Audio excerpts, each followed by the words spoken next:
Bienvenidos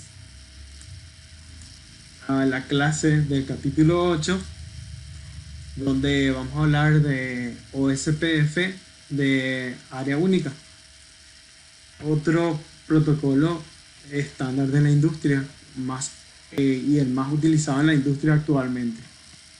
Vamos a hablar un poquitito entonces de las versiones, de las características mismas de este protocolo y las versiones para IPv4 e IPv6. Para área única, ¿verdad? Después tenemos el capítulo avanzado para áreas, entre áreas, ¿verdad? Otras áreas. Bueno, hablando de las características, empezamos por las definiciones de las primeras versiones, que sería la versión 2, que está disponible para IPv4, y la versión 3 para IPv6. Este protocolo tiene tres componentes principales, que son la estructura de datos, los mensajes de protocolo de enrutamiento y el algoritmo en sí. ¿Cómo logra la convergencia? El establecimiento de adyacencia de los vecinos es lo que lo hace posible. También el intercambio de anuncios de estado de enlace, creación de tabla de la topología y la ejecución del algoritmo SFP, Shortest Path Fields, que sería. El OSPF puede implementarse de cualquiera de las dos maneras, que sería la de área única, que es la que es de este capítulo, y entre áreas múltiples. Entonces, ¿cuáles son las características fundamentales de este protocolo? Es un protocolo classless, sin clase. Es de intercambio de seguridad, es escalable, es de rápida convergencia y es eficiente. Son las características principales. Por supuesto, para ser eficiente, de convergencia rápida, tiene que usar recursos, por supuesto, ¿verdad? Estamos hablando de memoria, procesador y, por supuesto, ancho de banda. Los mensajes del OSPF para la versión 2 incluyen lo siguiente. Para el paquete IP tenemos el encabezado de trama de enlace de datos, el encabezado mismo del paquete, los encabezados del paquete de OSPF que son agregados, y el tipo de paquete de la base de datos específica del OSPF. Los tipos del estado de enlace o del ESP del OSPF que van a ser intercambiados son del tipo 1, donde se va la solicitud de saludo. Recuerden que el saludo es para lograr convergencia. El tipo 2, de paquete de descripción de la base de datos. El tipo 3, de solicitud de estado enlace, link state request. El tipo 4, de paquete de actualización de enlace, link state update o LSU. Y el tipo 5, paquete de reconocimiento de estado enlace, LSA, link state acknowledge, donde ustedes van a ver bastante de esto en lo que sería el capítulo de OCPF, este capítulo y el siguiente. Entonces, lo que más van a ver son las siglas LSR, que sería la solicitud de estado de enlace. El LSU, que es el paquete de actualización de estado de enlace. LSA, que es el acuse recibo del estado de enlace. Y la base de datos misma, que se intercambia. Los paquetes de saludos en el OSPF se utilizan para descubrir vecinos OSPF que están conectados con el objeto de establecer adyacencia entre esos vecinos y el router. Esto se logra mediante la publicación de parámetros en los cuales los routers deben acordar en convertirse en vecinos.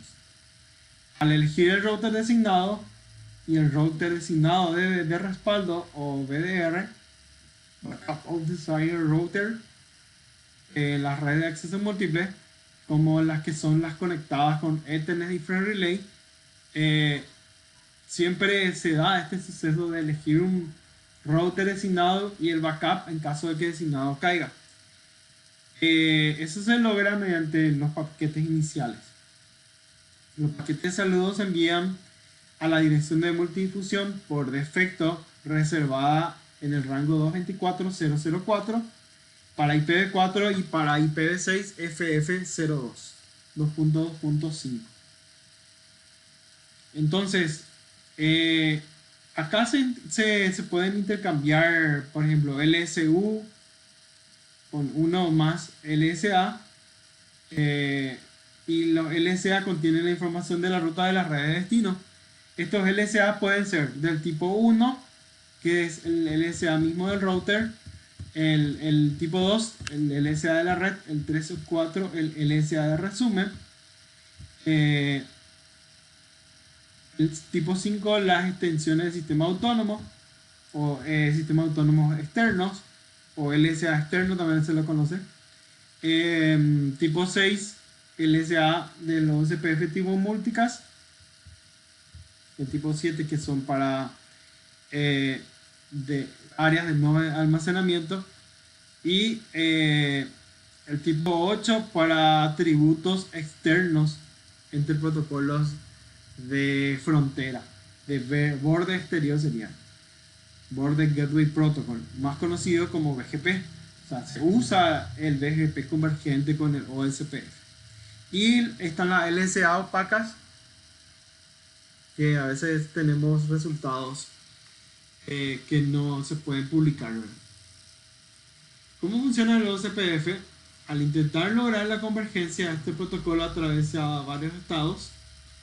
El estado down, init, two-way, start, el estado exchange, el estado loading y el estado full. El último estado, el estado full, es el deseado. En el establecimiento de las adyacencias, cuando un router vecino con OSPF está habilitado, recibe un paquete de saludo con el ID del router que no figura en su lista de vecinos, el router receptor intenta establecer una adyacencia con el router que inició la comunicación. El router DR, el backup DLR y el OSPF. En otras redes de acceso múltiple, el OSPF elige el router designado para que funcione como un punto de recolección y de distribución de las LSA que son enviadas y recibidas. También se elige un BDR en el caso que falle el router designado. Después de que el estado two-way pase, los routers pasan a los estados de sincronización de base de datos. Entonces, two-way sería el que viene después del estado inicial. Se van intercambiando adyacencias y saludos, por supuesto. Hablemos entonces del OSPF área única. Para poder habilitar este protocolo, usamos el comando router OSPF en el modo de configuración global, seguido de un ID de proceso que puede ir del 1 al 75.535, como lo ven ahí. Browser ID representa entonces entre el 1 al 65.000. Es parecido a lo que le llamamos sistema autónomo en el IGRP. El valor de este Process ID tiene importancia de ámbito local, lo cual significa que no necesita ser el mismo valor en los demás, porque se puede trabajar con routers entre otros ID para poder lograr adyacencia. Es útil para lograr adyacencia entre vecinos, pero se puede trabajar entre distintos ID si es que se implica ya al BGP de por medio, ¿verdad? Bueno, mantengamos primero el área simplificado, el ID. El ID de enrutamiento. También tenemos el área. Vamos a hablar del área en un ratito. El ID del router. El router generalmente se activa con el OSPF utilizando un ID del router para poder identificar de manera única al router y poder participar en un proceso de selección de DE. Todos los que están en el proceso de selección de DE tienen que estar adyacentes, ¿verdad? El ID del router se basa en unos 3 criterios. El ID del router es distinto a lo que dijimos que es el Process ID del OSPF. Ese es para el protocolo, el Process ID. Este sería el ID del router como si fuera un nombre. se puede tomar de tres formas, tres criterios. Primero, configurando explícitamente con el comando router ID, seguido de un ID que le van a poner de 32 bits. El siguiente sería el router, elige la IPv4 más alta de cualquiera de sus interfaces que tiene configurada internamente. Ojo con esto, que sean interfaces loopback o de bucle invertido. Tercer criterio, si no se configuró ni una interfaz loopback o de bucle invertido, el router elige la dirección IPv4 activa más alta de cualquiera de sus interfaces físicas. Este método preferido para establecer el ID del router es borrar el proceso de OSPF. Una observación, el ID del router parece una dirección IPv4, pero no es enrutable, por lo tanto no se incluye en la tabla de enrutamiento, por lo menos en el proceso de enrutamiento. Se elige una interfaz física o de loopback en la cual está definida de una forma adecuada con un comando network para poder publicar la red que queremos que se difunda en la tabla de enrutamiento. No el proceso ID. Eso es para que se vean entre vecinos y un ID, por ejemplo, mi router es 111, el vecino es 222 y hay otro vecino 333. Entonces yo le veo al router 222 y hago adyacencia. Le veo al router 333 y hago adyacencia. Para habilitar el OSPF dentro de las interfaces con la dirección de red se utiliza entonces el comando network para poder enviar y recibir paquetes, y este comando va seguido de la máscara comodino, le llamamos máscara wildcard, que es la equivalencia de la resta equivale a coincidencias, donde un binario 1 es igual a porción de red y un binario 0 es igual a porción de red en la wildcard, que es al revés, y un binario 1 es igual a host.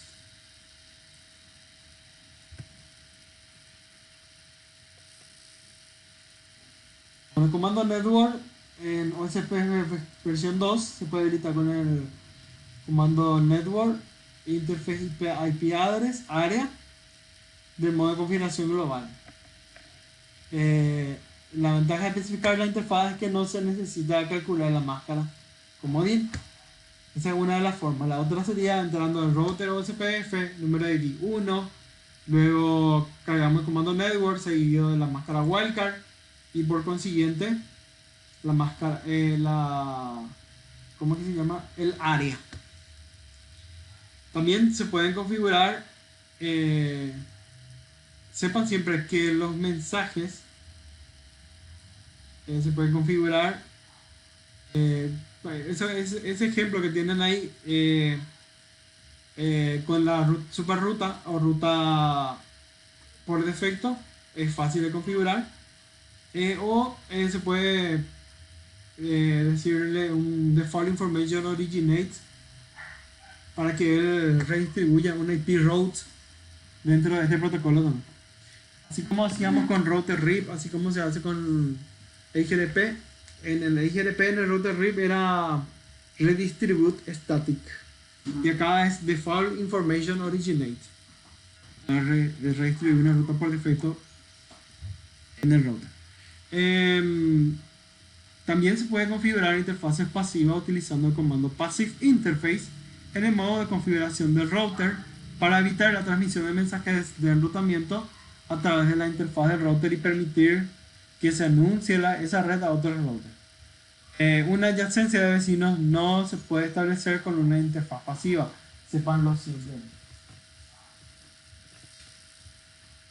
La métrica del OSPF es igual al costo. Sería el costo de una interfaz que es inversamente proporcional al ancho de banda de la interfaz.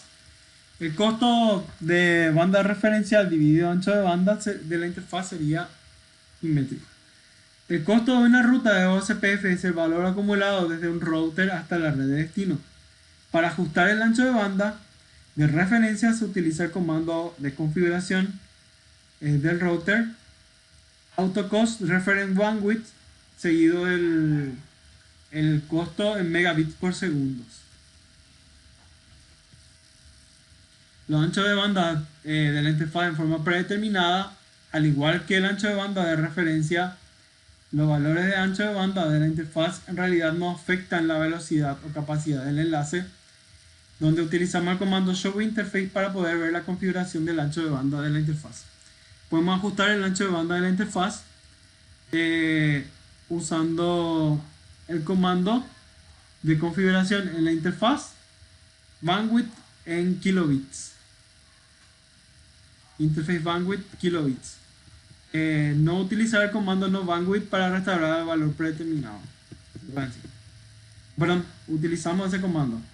No utilicen el comando no bandwidth, borra lo que tenemos configurado. Sepan eso. Si usamos ese comando, queda como por defecto.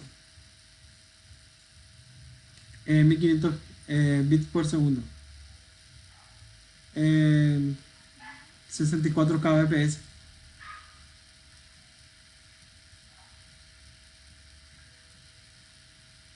A ver, es posible configurar el costo manualmente en una interfaz con el comando IP o SPF-cost con el valor en el modo de configuración de la interfaz inclusive. ¿Cómo se verifican los vecinos con el OSPF? Se utiliza el comando show IP o SPF neighbors para verificar que el router haya formado una adyacencia con su router vecino. Esa verificación de la configuración en el OSPF se puede también realizar mediante el comando show IP protocols, que lo ven en la imagen, que es una manera rápida de poder verificar la información fundamental de la configuración del OSPF. Por ejemplo, ahí en esa imagen tienen que el protocolo de enrutamiento es OSPF10, el ID del proceso del router entonces es 10. Tiene el router ID también ahí, pueden observarlo. Voy a apuntarle con un puntero. El router ID, para que le vean los vecinos, ¿verdad? Ven la cantidad de áreas. Normalmente se utiliza el área normal 0, y esto está enrutado para estas redes que ven acá, que fueron anunciadas con el comando network. 172.16.1.3.0, su máscara wildcard, y el área 172.16.1.0 y 3.0, 192.168.10.4. Todos para el área 0, como ven ahí, área backbone. Y ven ahí los gateways, que serían los vecinos directamente conectados con su distancia administrativa, que definen la confiabilidad de este protocolo, y que por defecto siempre lo es 110, ¿verdad? Y la última actualización recibida de ese vecino. También podemos utilizar el comando show IP OSPF para poder examinar el ID de proceso OSPF versión 2. Traemos también esa misma información con él. Y el ID del router también, por supuesto. Para verificar la configuración de la interfaz del OSPF, podemos hacerlo en forma rápida para verificar mediante el comando show IP OSPF interface para IPv4 para el OSPF versión 2, ¿verdad? Show IP OSPF interface. Para ver el resumen de las interfaces con el protocolo, utilizamos el comando show IP OSPF interface brief. Y eso es justamente lo que tenemos en el ejemplo ahí en la imagen. Van a ver el ID del enrutamiento del área, la red o network, tu máscara, y obviamente se traduce a wildcard, y el costo respectivo de cada uno de los enlaces y el estado de interconexión de punto a punto o que ya haya formado un router de él.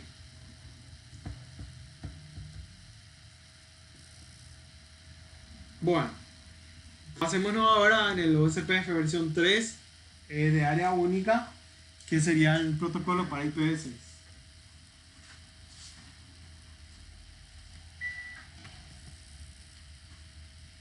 Este protocolo OSPF versión 3 tiene ciertas diferencias y similitudes con el de IPv4. De manera similar a su homólogo que es para IPv4, intercambia información de enrutamiento para poder completar la tabla de enrutamiento de IPv6 con los prefijos remotos. Los paquetes viajan con dirección de enlace local de origen o destino y no se pueden enrutar más allá del enlace en el cual se originó el paquete. Los que cumplen el criterio de dirección de enlace local. Claro, fuera del vínculo local no puede salir. Bueno, una diferenciación entre ambos protocolos en la imagen. Los anuncios OSPF versión 2 para red IPv4 y OSPF versión 3 para red IPv6 con prefijos IPv6. Longitud de prefijo ya ahí el término. La dirección de destino dentro de OSPF versión 2 sería la dirección IPv4 de unidifusión del vecino. Por defecto la dirección de multidifusión 224.0.0.5 para todos los routers y la dirección de multidifusión de 224.0.0.6 ambos de multicast y este último para la designación del router designado y el router designado como backup. Para IPv6, sin embargo, estamos hablando de dirección de IPv6 del link local de vecinos, donde hay una dirección de multidifusión en el rango FF02.2.5 para todos los routers con OSPF. Ese sería el multicast. Y la de multidifusión del FF02.2.6 para la elección de router designado y backup del designado. Para el anuncio en las redes se puede configurar para OSPF versión 2 en la configuración del comando network. Sin embargo, para IPv6 directamente entrando en la interfaz, o sea en la configuración de la interfaz, se activa con el IPv6 OSPF el ID del proceso del OSPF seguido del área de enrutamiento, que el área va del 0 al 255 generalmente.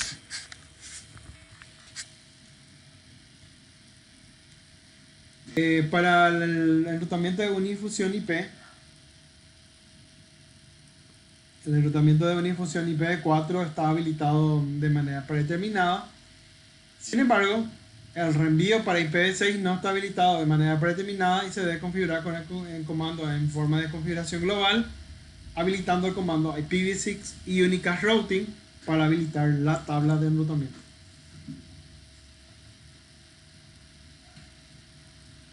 En lo referente a la autenticación, este protocolo difunde para OSPF versión 2 un texto no cifrado o con la opción de MD5. Y para OSPF versión 3 ya va con la autenticación de IPv6. Bueno, haciendo frente entonces a esta versión, las direcciones de enlace local, donde se crean las mismas de manera automática cuando se asigna una dirección IPv6 de unidifusión global a una interfaz. Esta asignación de direccionamiento de enlace local permite que las direcciones entre el enlace local puedan configurarse de forma manual en el modo de interfaz, donde se crean las direcciones IPv6 de unidifusión global, pero se agrega también seguido de eso la palabra clave link local después del comando IPv6 address seguido del rango F80, por ejemplo, 2.2.x, palabra clave espacio link local. Para la configuración del ID del OSPF 3 se mantiene el mismo ID de 32 bits que para IPv4. Este OSPF requiere que se asigne entonces un ID de 32 bits para que se pueda habilitar en una interfaz. Se utiliza el comando router ID para asignar el ID del router para OSPF versión 3. El método preferido para restablecer el ID del router es borrar el proceso OSPF.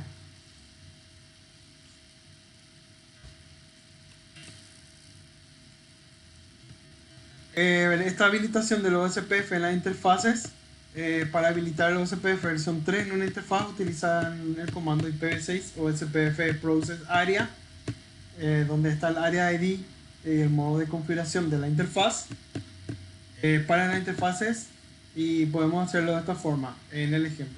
Y entran primero dentro de la interfaz giga 0/0, por ejemplo, y ahí habilitamos IPv6 OSPF, el número de ID de proceso del OSPF seguido del área 0. Lo mismo para la serial 000, lo mismo para la serial 001. IPv6 OSPF 10 área 0. Y se puede verificar con el comando show IPv6 OSPF interface brief, señalando la interfaz donde sale el resumen de la interfaz, el ID de OSPF 10, el área 0, ¿verdad? Y el intento de la interfaz, el costo, el estado y los vecinos alcanzados.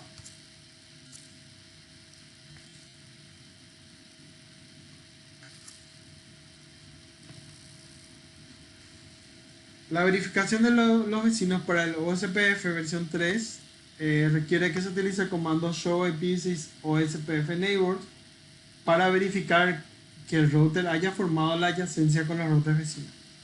El comando show IPv6 protocol constituye una manera rápida de poder verificar la información de configuración esencial para OSPF versión 3, que incluye el ID de proceso del OSPF, el ID del router, las interfaces habilitadas para el OSPF versión 3. Las verificaciones de las interfaces para OSPF versión 3 incluyen una forma más rápida de poder verificar la configuración de la interfaz para OSPF versión 3 utilizando el comando show IPv6 OSPF interface, y para poder recuperar o ver un resumen de la interfaz de OSPF versión 3 que están habilitadas en el router, se utiliza el comando show IPv6 OSPF interface brief, que trae más resumido.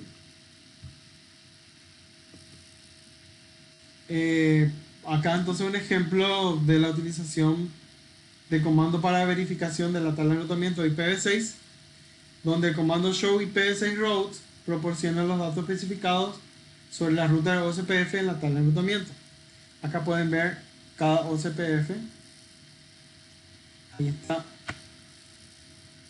el símbolo O, que pueden ver más arriba, OSPF dice,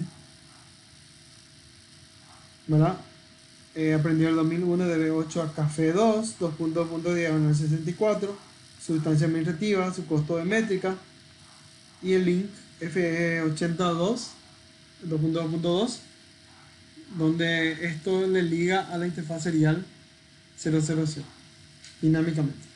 Después tenemos este tipo también podría ser la IP del siguiente salto, FE82. Ve directamente el link local del vecino. Si se ve la serial 000, que es la serial considerada como el lugar por donde sale, interfaz de salida. Luego tenemos el rango 2001 de B8 Café 3, diagonal 64, distancia administrativa 110, métrica 1304. F80.2.2 sería el link local del dispositivo conectado. Y la serial 000 sería la interfaz, la siguiente interfaz, la misma interfaz que deja salir o por la cual se está aprendiendo esta red. 2001 de 8 Café 3. También estamos aprendiendo por OSPF el rango 2001 de B8 Café A002, 2.2.64, distancia administrativa 110, métrica 1294, link local del vecino adyacente F80 2.2.2 y la interfaz de salida la serial 000. Entonces vamos con este capítulo muy importante, la base, que lean todo este capítulo para que podamos hacer las prácticas debidas al capítulo. Ahora vamos a la ronda de preguntas.